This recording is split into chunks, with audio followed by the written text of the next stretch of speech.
Hello, everyone. I'm Julianne Meyer. You're watching Own Your Wellness. I'm excited. I met the most amazing woman not that long ago, and she is on the show today. I'm really excited to introduce her. Her name is Lisa Gulland-Nelson, and she is a best-selling author, a freelance writer, a speaker, and a soul coach, or you can also call her a co-conspirator. I adore that.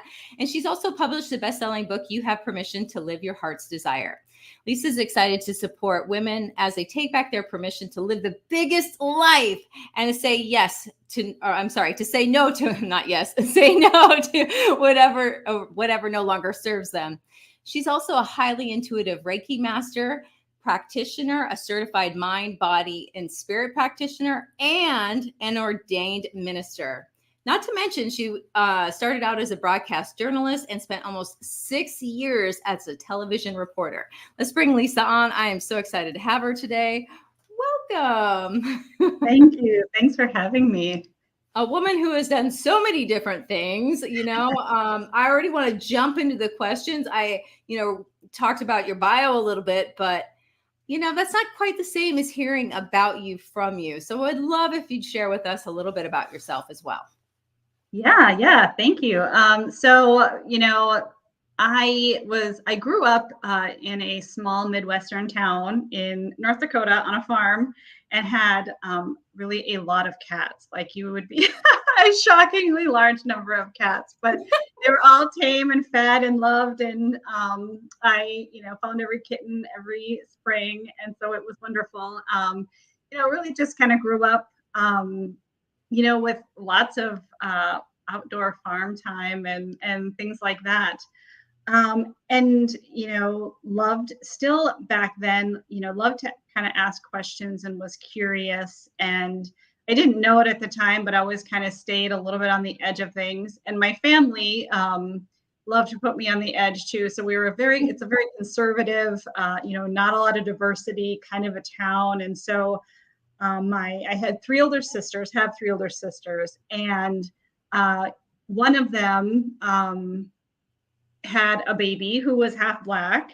Another one married a biker. And so they really did bring a lot of spice to my life in the small town. But, it was a great way to kind of experience all the ways that you can kind of challenge how you live your life, right? Mm-hmm. Now, I think that's absolutely amazing because it's even hard to find diversity, in such a small town. So I love the fearlessness that your sister showed. And I'm sure that somehow helped you in your life be like, it's okay, I can survive this. Yes. Exactly. So what made you switch from being a television reporter to doing what you do now? Yeah. So it wasn't until, and obviously as a television reporter, I was still asking questions, still loving to kind of get out there and find some truth in everything. So yeah, definitely that was part of who I was at my core, even though I didn't know it, I guess, at the time. But it wasn't until actually my parents both died of cancer. And so my mom had battled cancer for almost 8 years. She had uterine cancer that metastasized after we almost made it, like that, that 5-year mark that they say, okay, now you're good.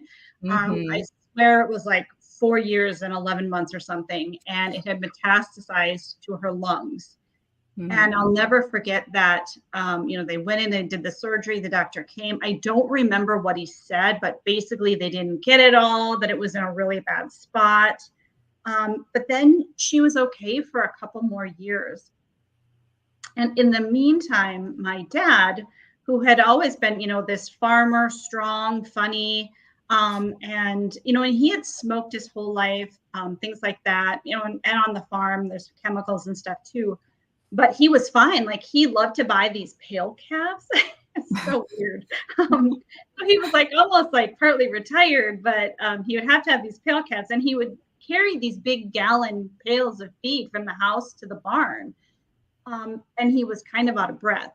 And so he decided to go in and get checked out. And they said they were going to keep him in the hospital for a couple days to check him out. And a month later, he died of lung cancer. And so it was shocking. And, it was so traumatic and so fast.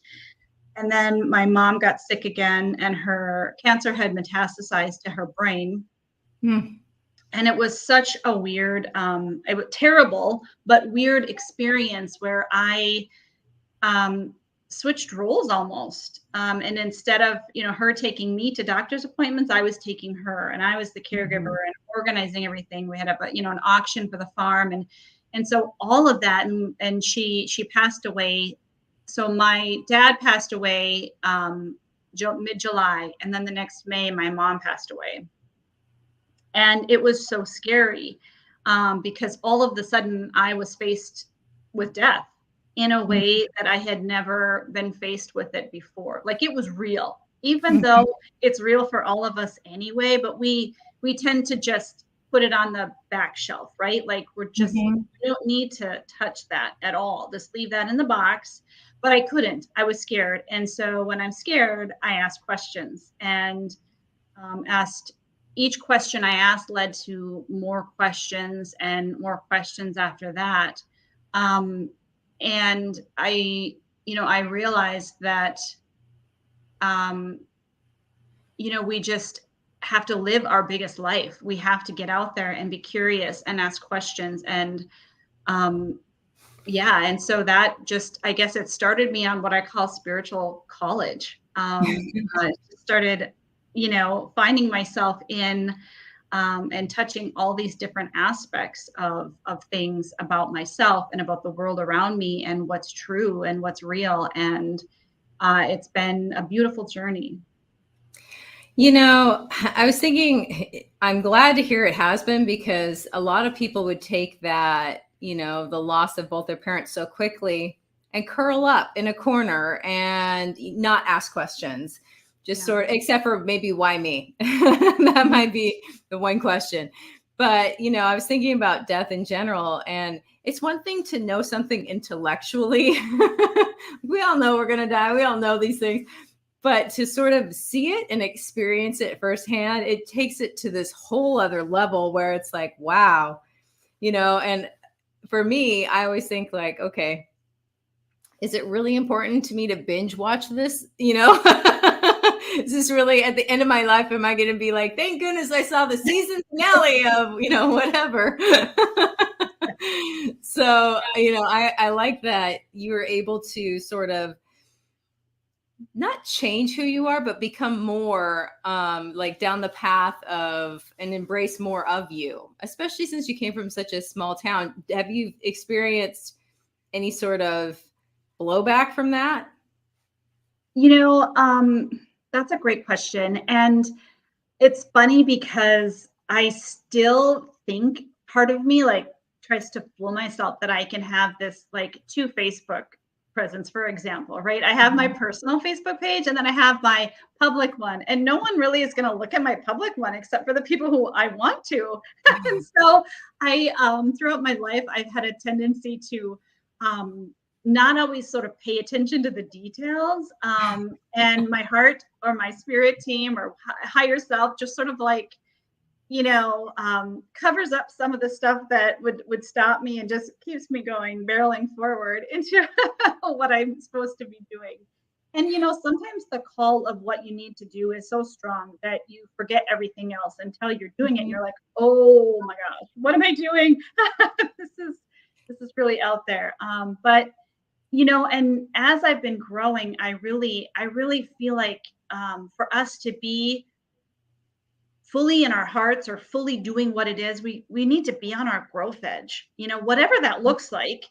Your growth edge might be taking a nap this afternoon instead of calling back the people who are telling you that you need to call them back, right? Or it could be writing a book, or it could be, doing whatever. And so I think we just have to stay there.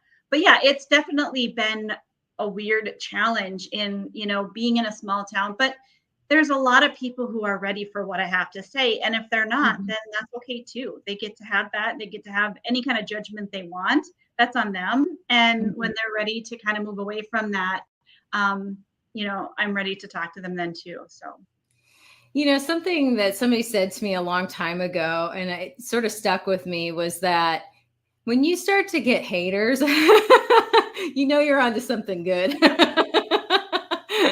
You're actually on purpose or on point. And, I thought that was an interesting way to look at how, how to deal with sometimes the negativity that comes with putting yourself out there, because that's what you're doing. You're putting yourself out there, and that's a whole nother level of exposure that most people wouldn't feel comfortable with. So I appreciate that. So I'm just curious too, you've mentioned, you put it as spiritual college. Yes. I love that. I think that that's so amazing. And I know for me, when I've, been going through my own spiritual college, there's a lot of people that sort of fell off in my life that I thought, oh, maybe I don't want to be friends with them anymore, but they automatically just sort of fell off anyway. And I was wondering if you've had that experience, or you know what I'm talking about. I do. And, there have been people that I think have just faded away. And I think, again, that's okay. You have to, you start to do this work, and then you start to connect with the people who need you, or who you need to be with. Right. And, I really just believe that we're all on this journey and this path, to learn and to grow. And if everything is love, then them falling away from me is them either finding or seeing the path without love. And that's okay too, right? It's just an experience. And I love to remember that this is just an experience. And it's easier for me to say right now, right, on this, as I'm talking to you. And of course, sometimes it's much harder when you're wondering why this person isn't calling you back, or why they didn't like your, Facebook post, or whatever it was.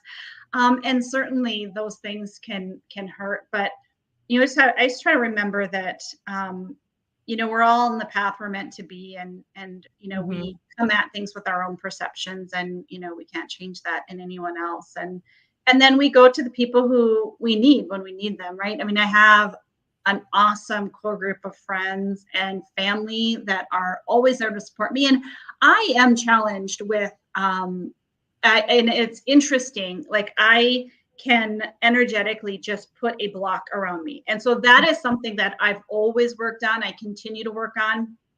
I actually remember going to a conference, and prior to this conference, somebody, a coach, or a spiritual teacher had said, you're putting a guard up. You need to, I invite you to drop into your heart. I'm like, whatever, that's just silly. It's not going to work, but fine. And then I'm like, okay, I'll go there and prove them wrong, right? Because they're wrong and it's kind of dumb, but I'll do it anyway. And then I can be done with it. And so I sat there in the middle, and I will go to a conference normally. I can sit somewhere and it will be like a river around me of empty seats. It's so good. And so like, oh, so I did this. I sat down in the middle, and I dropped into my heart. And I'm not kidding. Immediately, 2 women sat right next to me. And the one on the other side, so the one who sat right next to me is like a connector. The one on the other side, we talked the whole rest of the conference, stayed connected. She's from Canada. It's been a beautiful friendship. And yeah, it was pretty amazing. So I'm curious too, because I can relate to putting up that that little barrier. It's kind of like, come here, but stay away. At least for me, I'm like, hey, why aren't you coming here? But you better not get too close. But you are intuitive and you are sensitive. So do you find that it's almost kind of like like misguided from that, or originally? What are your thoughts? I think so. Growing up, my dad was an alcoholic. He did quit, so he was recovering. So I was able to see like the pain he was in, the pain my family was in, and then how they were able to heal and grow. I saw him become a better father, a better husband, a better human. But in that time, right, you see a lot of stuff. There's a lot of like pain. And for a little soul coming in, that's a lot. My sisters could be really angry, understandably. And I was really sensitive, highly sensitive. And so, I remember one time being little, sitting at the table thinking with tears in my eyes, after somebody had teased me, and I'm thinking, I can't do this. I'm either going to die or I have to toughen up. Like I seriously was considering like, okay, I can't survive this if I don't figure out a way to like protect myself. And I think I'd been doing that. We do that, right? As sensitive souls, as intuitives, we have to figure out a way to protect ourselves. But then when we start to learn more, we start to grow, we start to learn who we really are and who we can be, then we just have to learn how to break that off, right? How to peel back that protective layer. So yeah, definitely. I think it's a challenge, but it's, I think, something that we all intended to do. That makes perfect sense to me. I'm glad you put it that way, because it's like, thank you for being here. I no longer need you. I appreciate you. Now, goodbye. Thank you for your opinion. Yeah, exactly. And, I mean, it's not that there isn't necessarily a place for it, but not in everyday life. Mm-hmm. Better ways to interact. I totally appreciate that.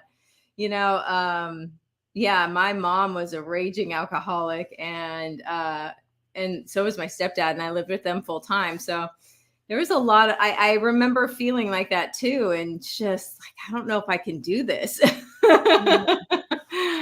I've never heard anybody else express that. So I know that since I needed to hear that somebody watching today definitely needed to hear that too. So thank you for sharing that, because that was beautiful. And on that note, though, we do need to go to a commercial break. So we're going to be back in just a minute. And for those of you who are watching us live, thank you so much for being here. As I mentioned, it's time for us to go to commercial. But when we come back, we're going to start unpacking Lisa's book, because there's a lot of amazing topics and exciting things in there. And, since we have an expert, let's pick her brain. We'll be right back.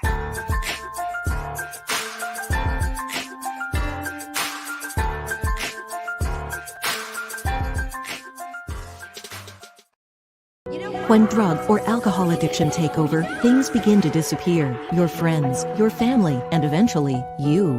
Recommended by Dr. Phil, New Method Wellness can help get your life back with individualized treatment plans for dual diagnosis clients. New Method Wellness provides the most highly credentialed treatment in a safe and welcome environment. Call New Method Wellness for your free consultation and ask about our national accreditations. Together, we can put the pieces back together.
Hello, everyone. If you're just joining us now, I'm Julianne. You are watching Own Your Wellness, and today's special guest is Lisa Gulland-Nelson, and let's bring her back.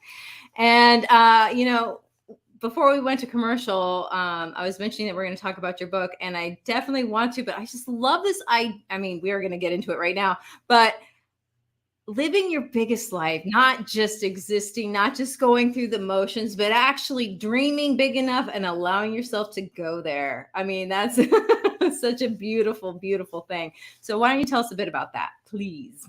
Yeah. And, I don't want it to like scare anyone because it could sound sort of overwhelming. And Yeah. living your biggest life might actually be pulling back, right? Like, what is your most heart-driven life? What's your most connected life? And what does that look like for you? What's your edge? And again, like I said earlier, your edge might be taking a nap because you are tired and you need it, and you can't live a full life if you're exhausted and if you're giving too much, right? And I think as women in particular, we're taught to have this idea of what it means to be a good person, to be a good female, a mom, a daughter. And we often think it means that we have to sacrifice so much of ourselves. And I just feel like, what if the opposite is true? What if living your biggest life is getting 9 hours of sleep and, getting movement in your life, whatever way you want to. And it doesn't have to mean you kill yourself on the treadmill for 90 minutes a day to have that perfect body, right? And what is perfect anyway?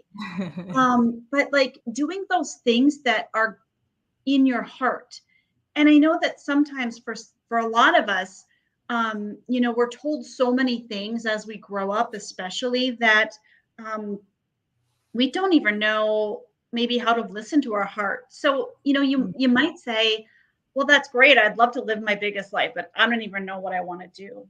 Right. And I think that's a perfect place to start.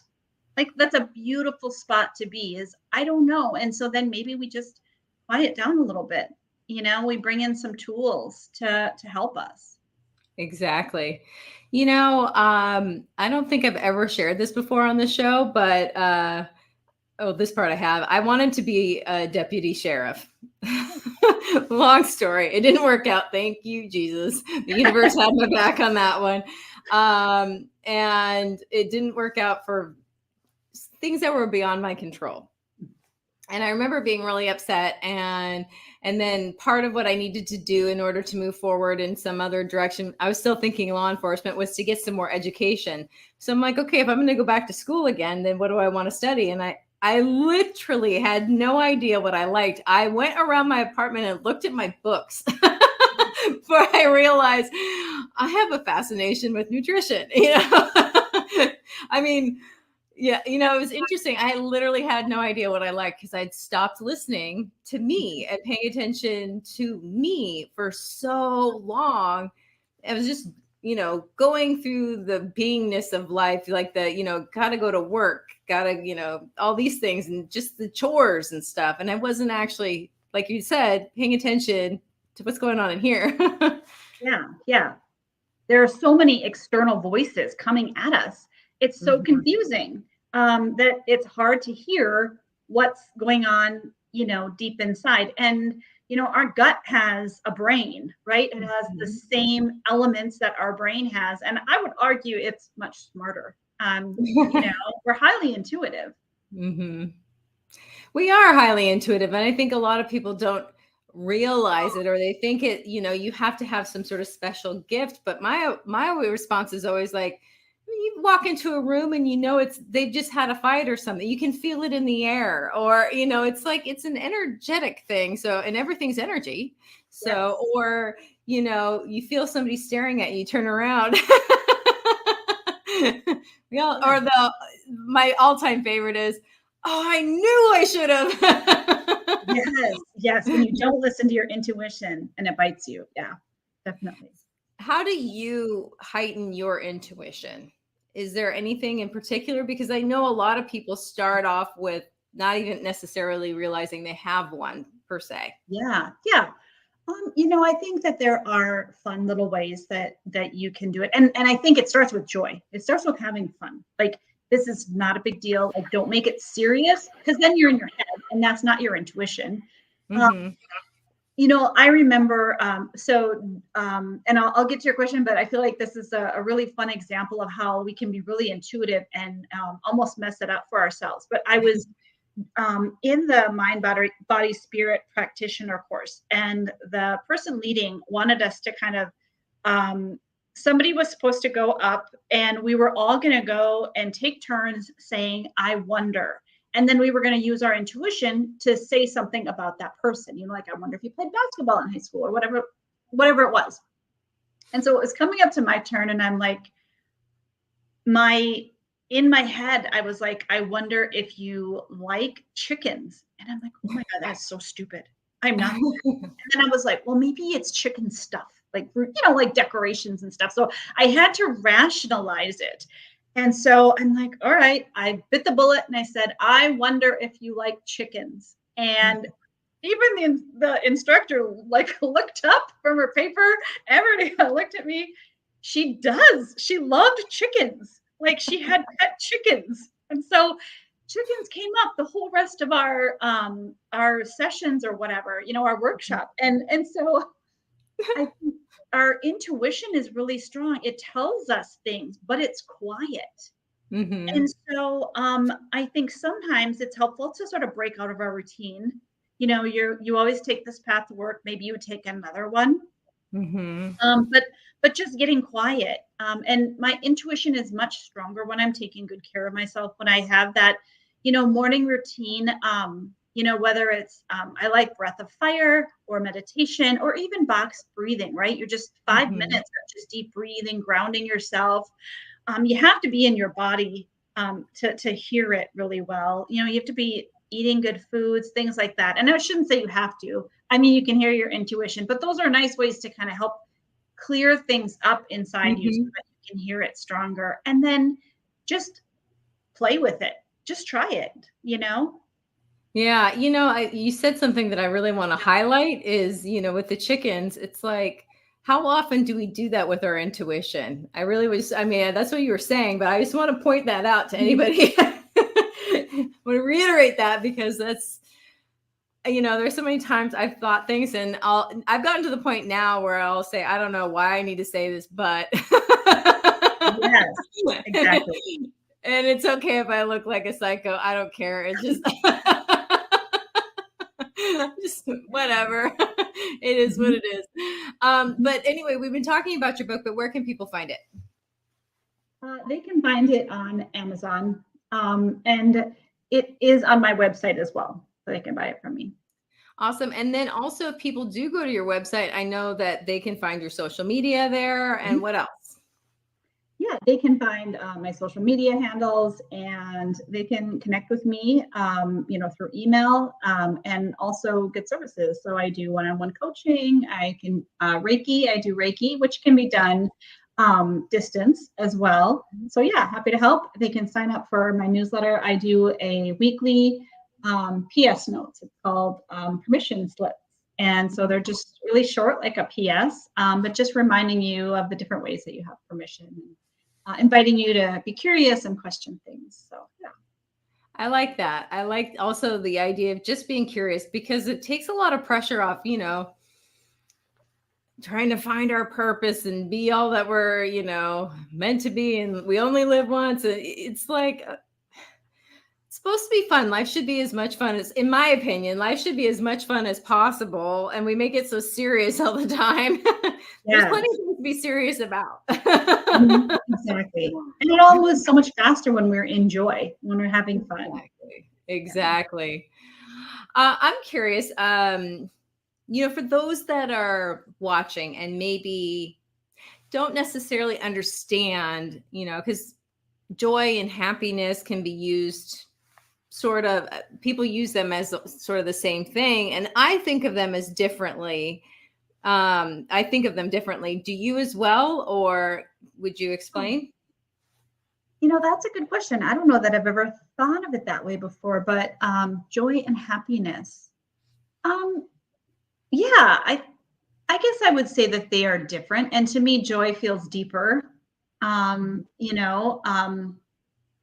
more real or heart-centered, I guess. Yeah. And, and I would add too, on the flip side, and I think this is because I've been experiencing this recently, that I think it's okay too to be with ourselves wherever we're at. So, I mean, it's been a little bit of weird energy lately, and I've been feeling just really wonky. And then you start to beat yourself up a little bit because I should be, like, this has happened and that's happened, so I should be happier, or I should be more energetic or more at peace, or whatever. Like, why? What's wrong with me? And that's so unfair. And it doesn't like get to what our body is trying to say, or that emotion, right? That feeling is trying to tell us something. And so I think if we can just, give ourselves a break, and, and treat ourselves like our own best friend, we would approach ourselves much differently. I'm so glad you said that, because I have so many wonderful things going on in my life, and yet I still feel not as joyful as I I think maybe I should be feeling. I'm shaming myself for not being ecstatic all the time. But the funny thing is like, I think about the flip side of, feeling unhappy or sad or depressed, or all these so-called negative emotions. It's like, if you don't feel it and experience it, it just sticks there. But also, there's a huge difference between camping somewhere on purpose, and moving through it. Yes. But sometimes I want to camp there for a minute and then I'm good to move through. So no, that's a great point too. Yeah. You don't need to stay there. You don't need to hold it, right? And like own this victim status, but just having a conversation with it, right? Communicating with it, letting it move through you and releasing it. Yeah. I just, it's kind of funny because I the more that I learn about myself, and then I have that internal voice telling, it's always talking, and it's rarely kind. It's got a lot to say about how I'm feeling, what I'm doing. And same thing, I'm glad you said the edge about the nap, because, there's so many people that feel like that would be an indulgence that they don't deserve. And it's not an indulgence if your body needs it. Exactly. Yeah. And what if it was? Is that really, that bad of a thing? Right. Yeah, let's be a little selfish. Yeah. Exactly. Something that I started doing in the mornings is because my fiance loves to hit the snooze, and I don't like the snooze. But what I will do is I'll lay in bed and just lay there and enjoy the bed and be like, okay, I'm going to lay here like a cat, and I'm just going to relax and feel scrumptious. That's awesome. I love it. And then get up.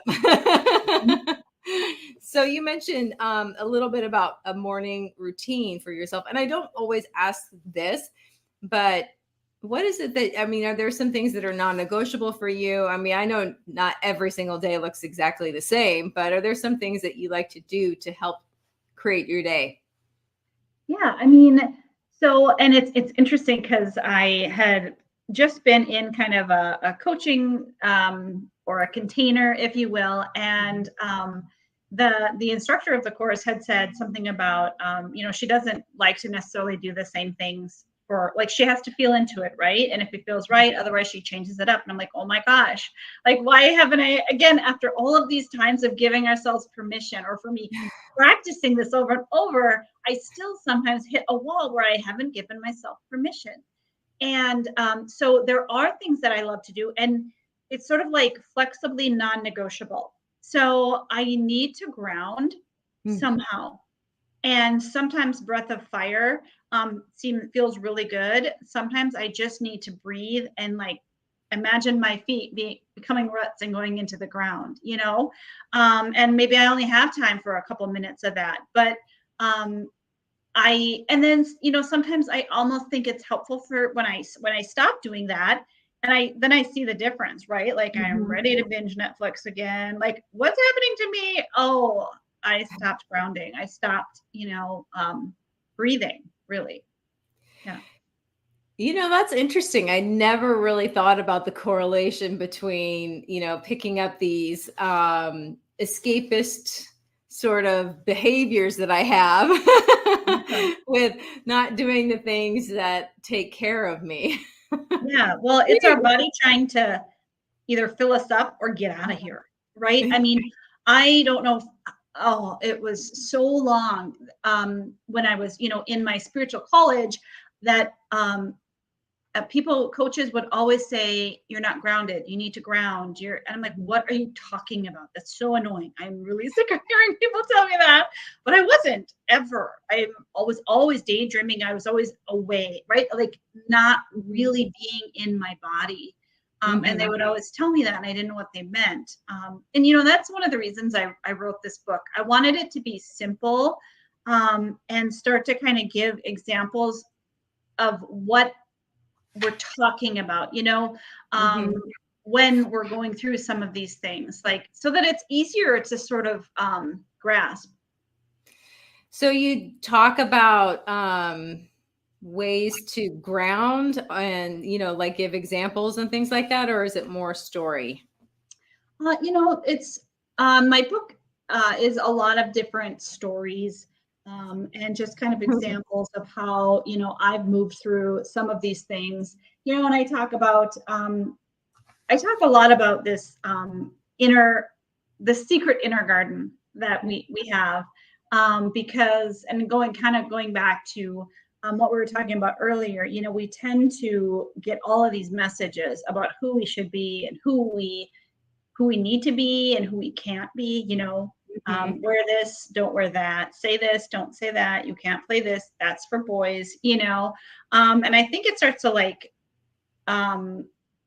to sort of put stuff in our garden, like it gets overgrown and, we can't really find our truth anymore.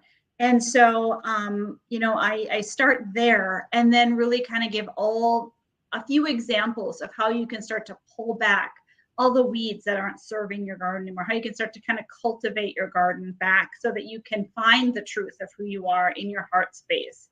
And so, it can be doing things like grounding or saying no to things or saying yes, affirmations, how we talk to ourselves, those kinds of things. And it's intended to really be kind of a beginning. So, okay, you can start here with this book and then move on to all these other great books out there that can continue with you on your journey. I love that. On that note, we do need to go to one more commercial break. We're going to be back in just a minute. And I said hello to everybody who is watching us live. Now it's time to say hello to everybody who's watching us on demand. Thank you so much for being here. As I mentioned, we do need to go to commercial. When we come back, we're going to continue this conversation and figure out some more ways to step into our own power. We'll be right back.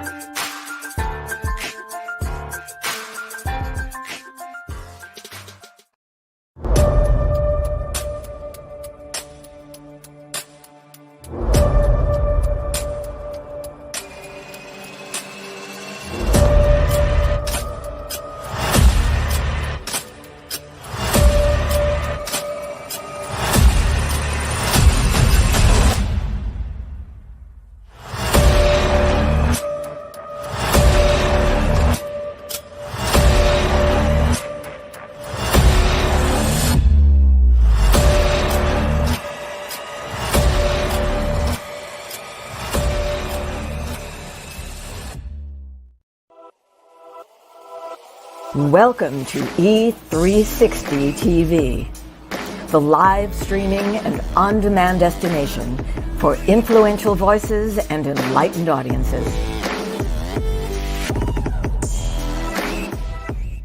We offer trending, grassroots, and purpose-driven content across a diverse range of interests.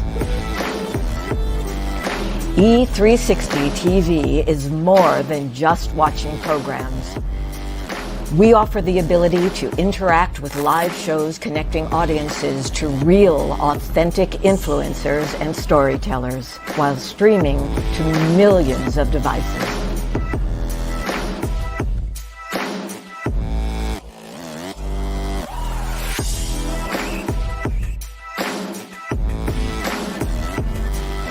real experiences, raw conversations, one destination for it all. E360 TV.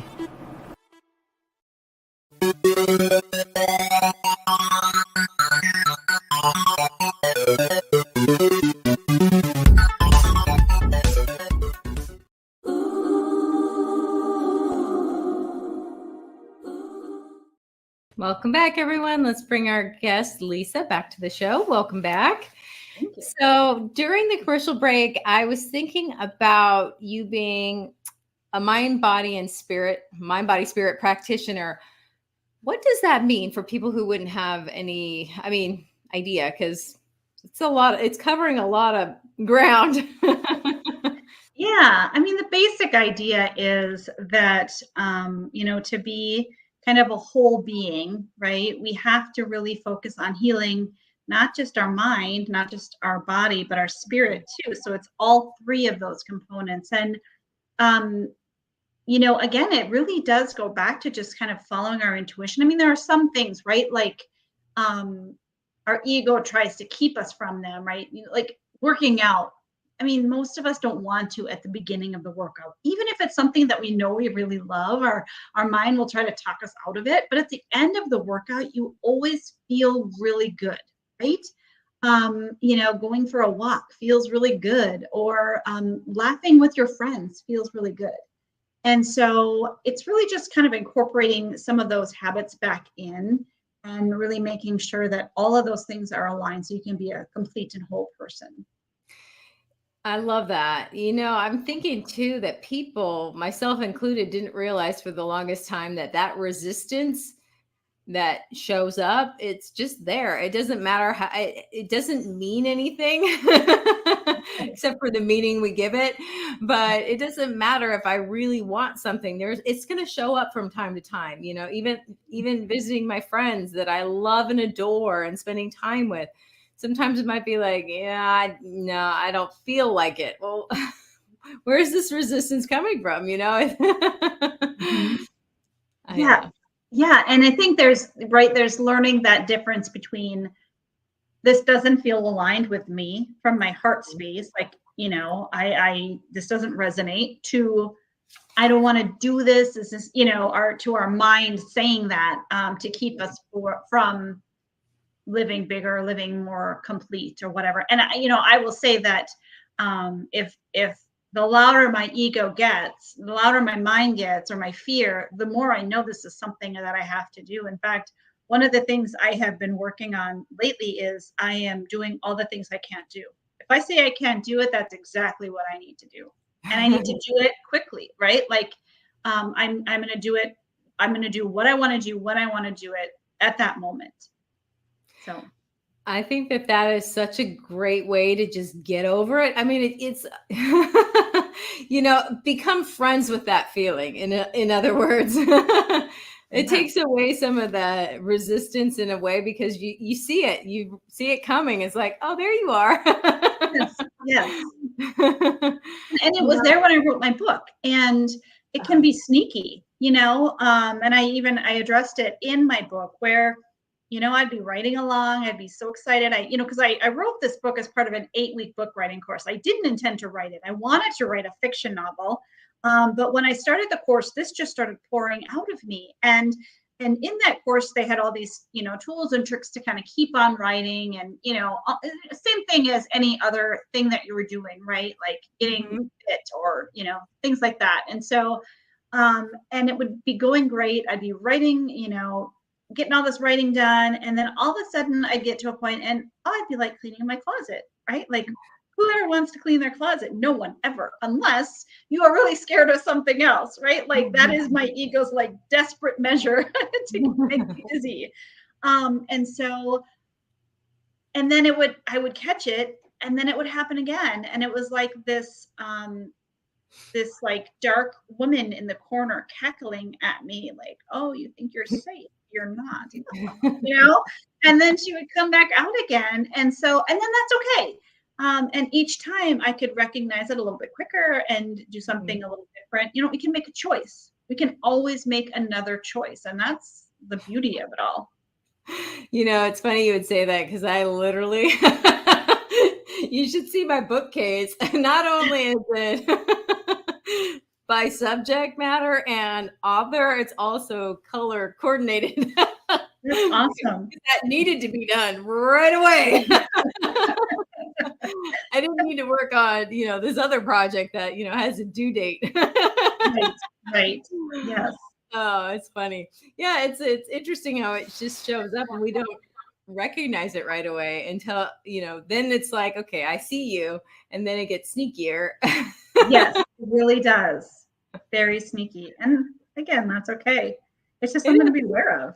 Yeah, you know, and if you turn it into a game as opposed to, oh my gosh, I can't believe I didn't see that. And then, you know, why shame yourself over something? Well, and I think too, if we can become more kid-like, you know, kids will, oh, I double dog dare you. You know, they try to do fun things. I mean, I was always doing stuff that was crazy. And, you know, I wouldn't say, I mean, I was still cautious, but still kind of daredevilish in my own way. And I think we all have done that. You know, you have fun and you play and you try something new, you try it on, and if you don't like it, you take it off again. I love that. So while you were in spiritual college, was there any particular people or books that you read that really resonated with you? You know, I really love the Four Agreements. It's a very small, simple, but profound book. The Untethered Soul is another one that is so fabulous, really. It was, it changed everything for me. To understand that you can step back from your thoughts. They aren't you. That, you know, like I would literally imagine myself stepping back in my mind and just observing those thoughts. And it's so freeing. And then the other book actually that has been so powerful, and I didn't necessarily read it because I was in spiritual college. I read it because I'm a writer and a communicator. But it's called Bird by Bird by Anne Lamott. And it has so many profound, it's about writing, but it also has so many life truths in there. And of course, she ties them to writing, but you could tie them to anything else too, you know? And yeah, it's a beautiful book. So those are a couple of them that I've loved. Have you had the chance to read The Surrender Experiment by Michael Singer? Yes, I have. It's been a long time, but yes, very good. I read that one too, not that long ago, maybe a year or two ago. And I just loved that. It was so much fun to like hear some of the backstory. It's amazing, isn't it? All the, the trust. So those of you who are watching, check them out. Those are some good books. Definitely. Yeah. So, you know, you've mentioned grounding before and breath work. What about things like affirmations? Do you do things like, or recommend things like gratitude journaling or meditation? Yeah, definitely. Yeah. Any kind of meditation and journeying, you know, if you're with, you know, if you have a trusted person or whatever, I mean, you know, just to guide you through it. It's awesome. I love journeying. What else did you mention? I forgot already. I said gratitude journal. Yes. Yeah. Yes. Gratitude is wonderful. And I also love the idea of, I think it's called the law of prospering. So the idea is it's sort of like the law. Well, it's, you know, it's a law like the law of manifestation, right? But in this, you actually, you imagine good things for other people around you, especially people that you might be a little bit annoyed with or are struggling with. You imagine. So I would imagine I might sit in my morning, you know, prayer time or whatever, meditation time, and I would imagine you really succeeding, you know, like skipping through, like I literally like imagine people like skipping and laughing, because how could you be unhappy or upset if you're skipping? You know, you can. And so, and for people who I've been struggling with, I just imagine them doing really well. I imagine them happy and, you know, and not not necessarily doing like what it is you want them to do, right? Oh, I really need you to stop doing this to me. It's not that. Yeah. It's just imagining them really joyful, really feeling and finding their purpose. It's a powerful, powerful practice, along with, again, just gratitude, being grateful for all the things in your life that you can truly be grateful for, right? I mean, I think it's important to make that distinction. And that aligns with manifestation, right? If you want to manifest things, you have to be able to feel that it's true. And so to feel that feeling, to believe it, to say it, is powerful. I love that you mentioned that, because so many people think about it like, okay, well, they'll think the words, but not have the emotion that goes along with the words, and then wonder why things aren't working for them. And I used to be one of those people too. So I'm not trying to put anybody down by any stretch of the imagination, but that is the sort of the missing piece sometimes for a lot of people. So I always like to highlight that, just in case somebody's been struggling. So, I know that you work with people one-on-one, and what does that look like? Yeah, it really, it feels just like a conversation. So I'll ask them questions. We might, drop in and do a little bit of grounding to begin with, but just ask them what's going on, what's working. And then usually then something's happening.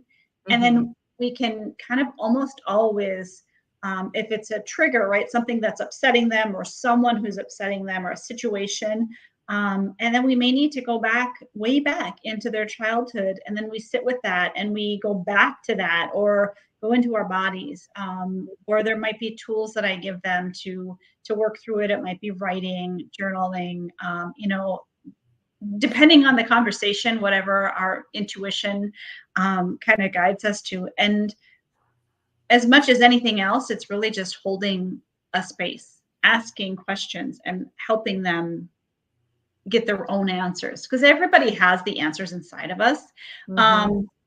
It's just sometimes when you're by yourself, it's hard to really get yourself to answer those questions on your own. So yeah, it's I love that. I love that so much. It makes me think of, like, there's a saying that one of my coaches says, and I've been mentioning this quite a bit lately, so I apologize for those of you who've heard this already, but there's this, he didn't come up with this, but it's the first time I heard it was from him, was that it's hard to read the label when you're inside the bottle.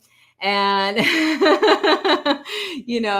was trying to get me to see the great things about myself, but it's the same sort of idea where sometimes you just need to have somebody hold that space. Yeah, definitely. Yeah, it's interesting you bring that up. One of the examples I use in my book, because it is hard to see what's happening when you're kind of like, so I use the example of, I played basketball in high school, and when I was sitting on the bench, and you're supposed to have a play, right? So you've been going through this play, and here's what the guards do, here's what the forward does, whatever. And everybody's supposed to run this play and do and be where they're supposed to be. And you're watching it on the bench, and you're like, come on, get across there. You're supposed to get moving. You're not where you're supposed to be. They can't get to the ball. This is wrong. And then you get out there, and people are yelling at you the same way, right? Because you can't see it the same way as you could from the bench when you're playing the game. And so, it's helpful to have someone on the bench for you, like a coach, but also it's helpful to give ourselves a little bit of grace, because we're in there, we're playing the game, and that's enough. Literally playing the game. Thank you so much. Unfortunately, that is all the time that we have for today. That went so quick. I just want to say thank you, Lisa, for being on the show. You've been absolutely amazing. It's been very fun. I appreciate it so much. I'm grateful. Thank you. Thank you. And everyone, that is all the time that we have for today. Enjoy the rest of your week, and we'll see you again soon.